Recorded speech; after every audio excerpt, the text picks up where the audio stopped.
All right, what's up, everybody? I've been dying to talk about some bubble basketball. So that's what this video is going to be. I'm going to discuss the quality of the bubble basketball and some of the highlights. I'm going to talk about the state of the Celtics union address. And I'm also going to break down the playoff matchups and give you a prediction. So let's chop it up. First of all, bubble basketball. Fine. Good even. No fans, no problem. Obviously, it's a problem for the NBA as far as ticket sales and making money and all that kind of stuff. And also for LeBron, because he can't play without the fans. But as far as watching it from home on the TV, fine, great. The quality of basketball has been great. It doesn't really bother me at all that there aren't fans. I actually wish they would let us hear more of the players talking crap to each other. That's one of my favorite things about bubble basketball, kind of similar to what mixed martial arts has gone through with the UFC playing in empty arenas. You can hear the grunts and the fighters struggling and their corners giving them advice, and the commentators, when they're talking about the fights, the players can hear them. I think that stuff is really cool. It adds a whole nother dimension, like a gritty, real feeling. And I feel the same way about the bubble basketball. Unfortunately, they have edited a lot of that stuff out because the players are probably saying horrible things about each other's mothers and stuff. But I think it's great. Highlights: TJ Warren has played like a man possessed. He had incredible games all through bubble basketball. The Phoenix Suns went 8-0. They didn't lose a single game. The Phoenix Suns were incredible. And that's a really weird connection there, too, between the Suns and TJ Warren, because the Suns, who normally can't get anything right, horribly run organization, they let Warren go for pretty much nothing. And Warren is now blowing up in Indiana. And you would think that that would just be like, okay, add it to the list of the things that the Suns have done to screw themselves. And yet somehow, despite that mistake, the Suns look great. They look like they have a bright future. What a world. Devin Booker has been incredible. I'm actually really heartbroken that the Suns aren't going to get a chance to play for that 8th seed in the West. I was really, really hoping for a Phoenix-Portland matchup. I thought that would have been an awesome showdown. Unfortunately, it's going to be Portland-Memphis. And while Memphis had a great year, and they have a bright future as well, they haven't really been playing that great in the bubble. And I think Portland's going to smoke them. I hope Portland smokes them, because I actually think Portland can give the Lakers something to think about, which I'll get into later. What else? It's a weird thing being excited about who gets the 8th seed in the West, but that just shows you that there is still some disparity between the Eastern and the Western Conference. Now, it's not the same as it always was. Let me say this. I think the top 6 in the East and the West are equal. The top 6 teams from both conferences are awesome. Where the disparity really comes from is the bottom 9. Not close at all. And again, that's highlighted by the fact that I was actually excited to see who was going to be the 8th seed in the Western Conference, because those teams are actually fun to watch. They're competitive, whereas the 7th and 8th seed in the East, nobody cares. And actually, if you break it down even further than that, if you look at the worst 8 teams in basketball, 7 of them are in the Eastern Conference. So that's really where the disparity is still happening. So the bottom of the Eastern Conference really needs to clean up their act. So yeah, bubble basketball has been great. I think it's been a success, and the basketball, the quality of the play has been really high, and it gives me a lot of hope for the playoffs, that they're going to be really, really fun to watch. Now, switching gears and going into the Celtics. Obviously, I'm a huge Celtics fan. I vacillate between being really logical and objective and being an emotional wreck and saying things that are absolutely crazy. So, take what I'm saying in this video with a grain of salt, because for every logical, rational thing I say, I've also been incredibly wrong about a lot of things. I'm still waiting for Joe Forte and Gerald Green to be all-stars. So there's one example. I thought Markelle Fultz was going to be amazing, so that's shameful. I didn't love the Jaylen Brown pick. I actually hate myself for that, because I'm going to spend a whole segment here just sending Jaylen Brown Valentine's love letters, because I'm absolutely obsessed with him. So let's talk about the Celtics. Celtics look great in the bubble. They didn't start great, but they're really hitting their stride towards the end. And they're doing everything well. They're playing offense at an elite level. They were one of the best offensive teams in the bubble. I think they were second or third in points per 100 possessions. Their defense has been a little bit shaky, but it's coming along. And Jaylen Brown looks great. Jason Tatum looks great. Marcus Smart looks great. Daniel Tice looks great. Hayward, I mean, we're not going to just talk about the mustache Deadwood thing he's got going on, but Hayward looks great. He looks like Utah Hayward. I don't want to jinx it, but when you see Hayward making strong drives to the basket and dunking it, that's a great sign. Now, what I really want to delve into here is Jaylen Brown, because he's the guy that's really, I think we look at Tatum and we just expect him to be developing into a superstar. He just has all the moves and the skills. And this year especially, he's shown that he's capable of being a two-way guy, of being a top 15 player in the NBA. And we just sort of expect that. Whereas Jaylen has always had to work for everything that he's gotten. And I kind of wanted to touch on that development a little bit. So in the first year in his NBA career, Jaylen Brown was kind of a 3-and-D guy. He sat in the corner and worked on his corner threes, and he played solid defense. And he obviously had a lot of athleticism, but he had a lot of things that he needed to work on. He couldn't dribble. He was erratic and wild when he drove to the hoop, couldn't really finish. He was really bad from the free throw line. And so he had a lot of holes in his game. When he came back in year 2, you could see that he had made these incremental steps forward, adding things to his game. So not only could he shoot the corner three in year 2, but he could also shoot from the top of the key. He tightened his handles a little bit.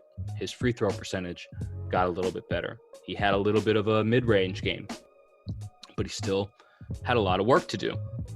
Now, when he came back this year, he made even more steps forward.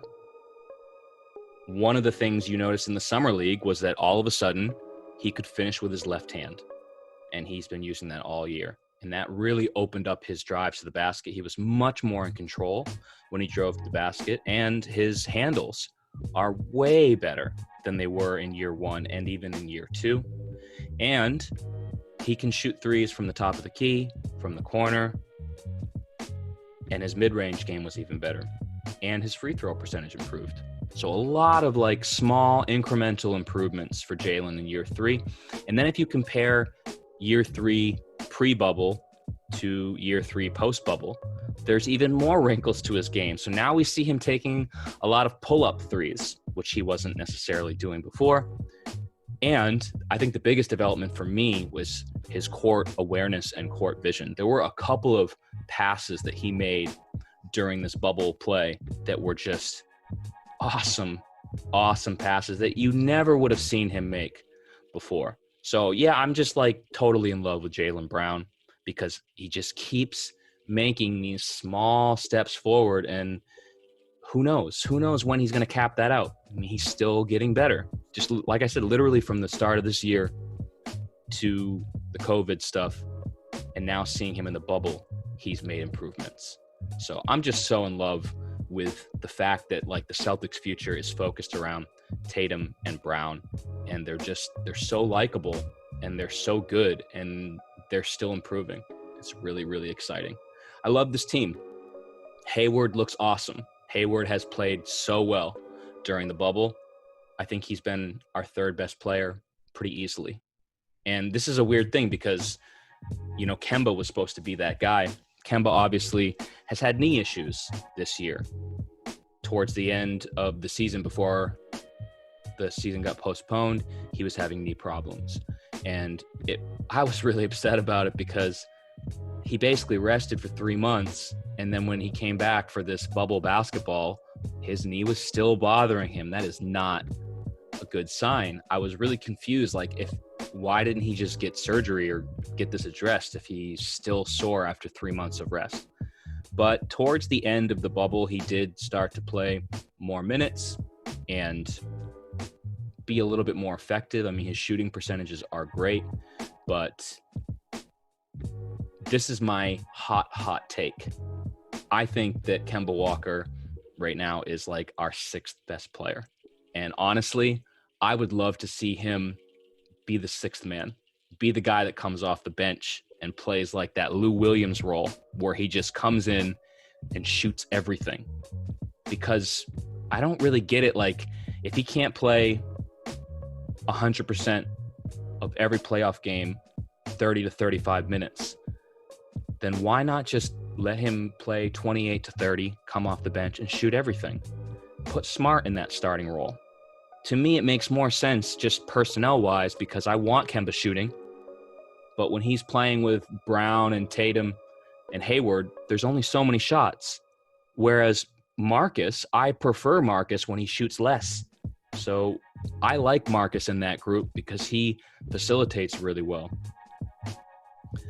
But I don't know, people think I'm crazy when I say this, but that's my hot take. I think that Kemba Walker right now is our sixth best player. I think it's Tatum 1, Brown 2, Hayward 3, Smart 4, and I think Daniel Tice is number 5. Daniel Tice has been such an amazing part of this team this year. If you go back to the beginning of the year, we knew we were doing center by committee, Tice, Williams, Cantor, all sharing Taco Fall maybe, but nobody really knew how that was going to shake out.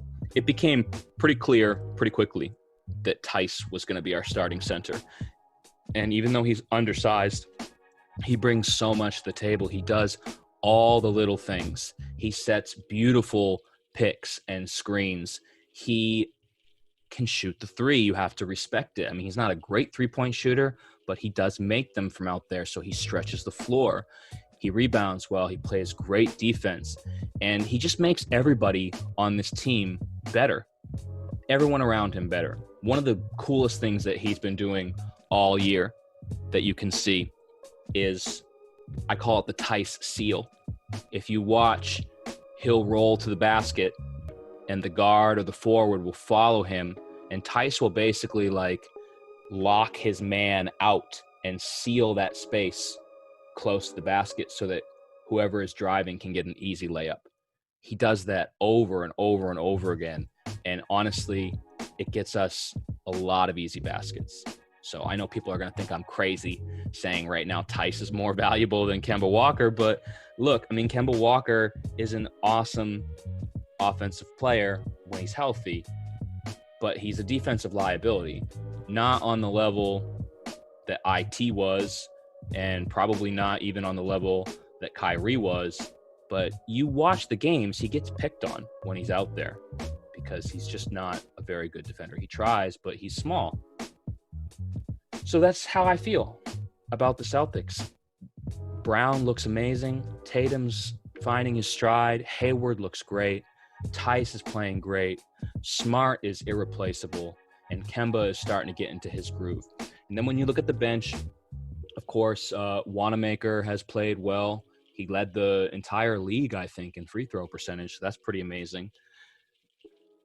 Rob Williams is finally getting some minutes. Like, I've loved Rob Williams since we drafted him, and he's just continually let me down and made me sad, either from being injured or just not playing well enough defensively for Brad to trust him, which is kind of funny because he was a 2-time Defensive Player of the Year in the SEC before we drafted him.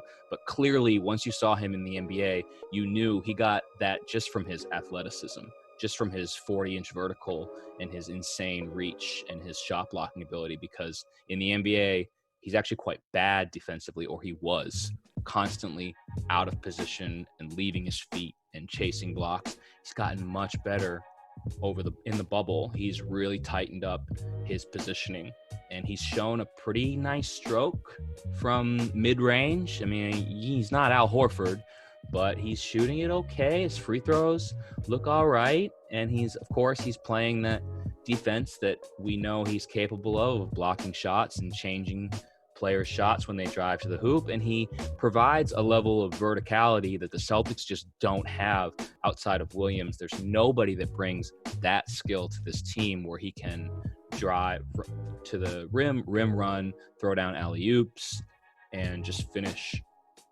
athletically and emphatically near the basket. So I've been so enthusiastic about watching Rob Williams finally earn a little bit of trust from Brad. Because really, a lot of our bench guys, it's about whether or not Brad Stevens trusts you. And clearly, he hasn't trusted Williams until right about now. And that's why he hasn't played. And most of the times, I agree with Brad and who he trusts. But sometimes, I'm a little bit baffled. Like, for example, Semi Ojeleye. Brad obviously trusts him because defensively he's really sound and strong, and he's always in the right position. He takes charges. But God, the guy is just, I mean, he's finally starting to make some threes, even though they're all just awful looking line drives. But I don't understand why Ojeleye gets minutes over Romeo Langford, because Ojeleye, I mean, I just think he is who he is. I don't think he has this ceiling of, oh, he's going to become this great player. This is his 4th year in the league. I don't even think he's on our team next year contractually.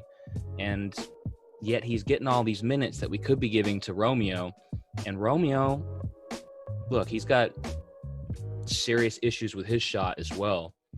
But he plays really good defense. Maybe not as good as Ojeleye, but it's not going to get to that level if he doesn't get minutes. And he's a really good passer as well, which I don't think Ojeleye has that skill. Look, the only time I'm ever bringing Ojeleye with me anywhere is if we're going to an arm wrestling competition. Other than that, I just don't see why the guy is getting minutes. But Celtics really clicking on all cylinders, and they're going to need to be, because the Eastern Conference, like I said, the top 6 in the Eastern Conference is brutal. So let's take a look at the playoff matchups. I'm going to break down the Eastern Conference first, then I'll do the Western Conference, just really quickly going through all the different matchups, and I'm going to make predictions on who I think is going to win. I'll probably be wrong, but let's see. Let's see how well this video ages in a couple of weeks. So first we've got Bucks versus Magic, the 1 versus the 8. I'm not giving the Magic any love here. Sorry. Even though the Bucks defense fell off quite a bit in the bubble, I've still got the Bucks sweeping the Magic. So Bucks 4-0. In the 4-5 matchup, we have the Miami Heat versus the Indiana Pacers. This is a fantastic matchup. This is a really interesting matchup. This could be a great series. The Pacers are playing really, really well. TJ Warren has been out of this world. But it's a real bummer that Sabonis is hurt, and Oladipo still really isn't quite 100%. So if those players were there and 100%, I think I would give it to Indiana. But because they're not, I've got Miami taking this series in 7. Miami 4-3.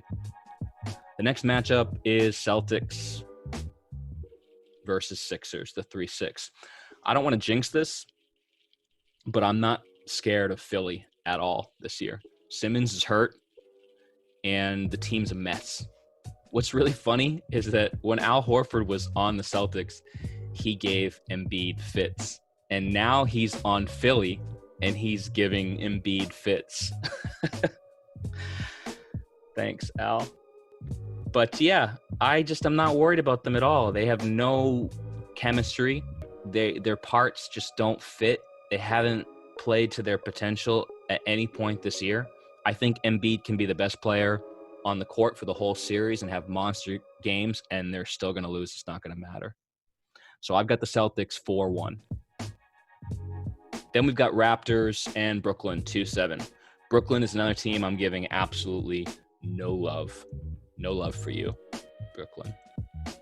So I've got the Raptors, who are awesome, by the way, winning in 5. Raptors 4-1. In round 2, we have the Bucks versus the Heat. The Heat play so well against the Bucks, but I just think this is the Bucks' year. I think this is the year that Giannis really figures out how to be effective in the playoffs. And look, they had one of the highest point differentials in NBA history this year for a reason. So even though the Heat play well against the Bucks, I've got the Bucks in 6. Then we have the Raptors and the Celtics. I am absolutely fearful of Toronto. I'm just glad that we don't have to go and play in Toronto, as that has never really gone well for us. Now, I do think this series is really evenly matched. I'm going to give it to the Celtics in 7, simply for the fact that I think they can win, and I want them to win, and I believe they will win. So Celtics 4, Raptors 3, Celtics in 7. That leaves the Eastern Conference Finals, the Bucks versus the Celtics. Unfortunately, I think this is where my Celtics will die. We can beat the Bucks. We have before. We play them really well. But again, I just think this is the year for the Bucks. So I have the Bucks winning the Eastern Conference, beating the Celtics in 7 games. Now let's switch to the Western Conference. Lakers 1 versus either Portland or Memphis. That will be determined this weekend. If it's Memphis, it's a sweep. I'm just not convinced that Memphis is in any way, shape, or form ready to play the Lakers, even the Lakers that aren't fully intact. Now, if it's Portland, I think Portland could give the Lakers a few things to think about. Just because Dame is a bad man. He's playing at an incredible level, and he has that chip, that Iverson-esque, Kobe-esque chip on his shoulder. So if it's Portland, which I hope it is, I still have the Lakers winning, but I think Portland could win 2 games. So Lakers in 6. The next series is possibly the most juicy and most exciting series in the first round. The Oklahoma City Thunder versus the Houston Rockets. This is just so good. So much drama and history. I can't wait. Obviously, because Chris Paul and Westbrook trading places, it just makes it so interesting. And, Oklahoma City must be so thrilled with how this year has gone. I mean, most people thought they were in a rebuild when the year started, and they would find a way to trade Chris Paul mid-season for something else to help them rebuild. Instead, they played really well and held on to him. And now here they are, and I think they're going to beat the Rockets. Look, if the Rockets were 100% healthy, I'd probably give them the edge. But Westbrook's got some stuff going on, and I think he's going to miss some time. And without him being 100%, look, you're right back in that situation of James Harden having to do absolutely everything. And while he is pretty good at doing everything, we've seen how that's gone for him in the playoffs. When he has to do absolutely everything, he crumbles, he fades, he gets exhausted. So I think Oklahoma City will beat the Rockets in 7. Next series, the Denver Nuggets versus the Utah Jazz, 3 versus 6. People aren't giving the Jazz much of a chance. Me too. They really need Bogdanović. That's what I'll say. Without Bogdanović, they're just missing such an important part of their offense. I don't think they're going to get it done. So I've got the Nuggets beating the Jazz in 6, 4-2. In round 2, we have the Lakers versus the Thunder. Again, this was supposed to be a team in rebuild. It's incredible they've made it this far. pat yourselves on the back, Thunder fans, but I think it comes to an end here. Lakers in 6. And then we've got the Clippers. Oh, I'm sorry. I completely skipped the Clippers versus the Mavericks in the first round. So let's just address that really quickly. I love Luka. I love the Mavs. They're such a fun team. I don't think the Clippers are a good matchup for them at all. So I have the Clippers in 6. So again, that leaves Clippers versus Nuggets in round 2. Should be a great series. I'm not saying the Nuggets can't win this series. I'm just saying they won't. Clippers in 6. So that gives us the Western Conference Finals, Lakers versus Clippers. Obviously, this is the matchup everybody wants to see. LeBron James desperately trying to cement his legacy as the best ever. But the man takes a lot of swings at titles, and I think this is going to be another miss for LeBron. It's weird to think that missing Avery Bradley and Rajon Rondo would make a big difference. But that Lakers roster was always put together with bubblegum, and that makes even missing any players a big deal. So I think they're really going to miss those two guys. And if you look at the Clippers, there were really 2 question marks around the Clippers this year. One, can Paul George stay healthy, or Kawhi even, or can just the team stay healthy? They're healthy. So that's great for the Clippers. And 2, they're not proven. They've got all these parts, but they haven't really shown what they can do. There's not a lot of continuity there. I still think the Clippers will edge out the Lakers in 7. Clippers 4-3, which leads us to a NBA Finals with the Milwaukee Bucks and the Los Angeles Clippers. I've said it like 3 times already. I think it's the Bucks' year. The Bucks roster is just every player, their roles are so well defined. They played at an incredibly high level the entire year without any hiccups, and they have continuity. You know, they've been there before. They haven't gotten it done, but I feel like each time they make these pushes towards a title, they're getting a little bit farther each time, and I think this is the time they break through. So I've got the Milwaukee Bucks in 7, your 2020 weird asterisk COVID NBA champions. So yeah, we'll see how well that ages. I really wanted to talk about all of this quickly before the playoffs start. If you're watching the video and you think I'm crazy for calling Kemba a 6th man, or you think LeBron is the greatest player ever despite his fake hair, drop me a comment. Let me know what you think. I don't mind getting into some heated debates in the comments section. And let me know what you think about the video and my predictions. And I'll see you next time on Rants and Reviews.